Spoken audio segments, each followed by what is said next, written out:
S Jaishankar यांचा video share करत राहुल गांधींची केंद्र सरकारवर टीका। आक्रमणाबाबत पाकिस्तानला माहिती देणं गुन्हा असल्याचा हल्लाबोल। तर राहुल गांधी चुकीच्या पद्धतीने तथ्य सादर करत असल्याचं परराष्ट्र मंत्रालयाचं स्पष्टीकरण।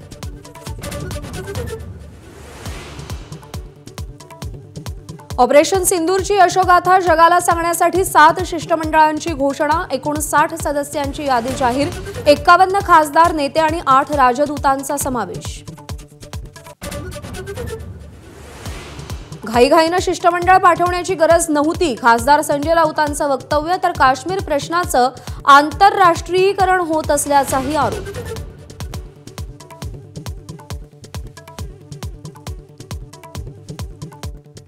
पाकिस्तानसाठी हेरगिरी केल्याप्रकरणी हरियाणाच्या हिसारमधून यूट्यूबर ज्योती मल्होत्राला अटक। गेल्या 10 दिवसांमध्ये पंजाब आणि हरियाणातून 6 पाकिस्तानी हेरांना बेड्या ठोकल्याची माहिती।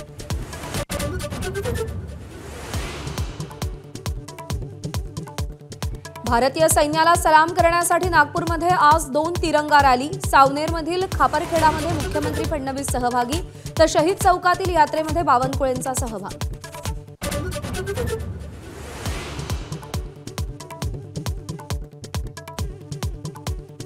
वाहतूक नियमांच्या पालनासाठी पुणे महापालिकेची कठोर भूमिका। नियमभंग करणाऱ्या सिटी बसच्या चालकांवर यापुढे थेट निलंबनाची कारवाई होणार। वाहकालाही 2000चा दंड ठोठावणार।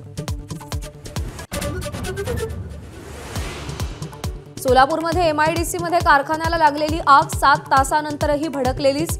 भीषण आगीत 3घांचा मृत्यू तर अजून 4 जण अडकल्याची माहिती।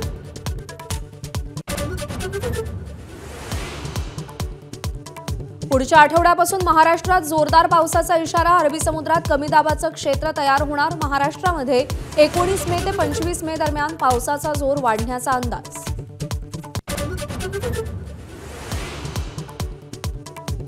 आयपीएलमध्ये आज सुपर संडे पंजाब किंग्सचा राजस्थान रॉयल्ससोबत सामना। तर दिल्ली कॅपिटल्स आणि गुजरात टायटन्स यांच्यातही लढत।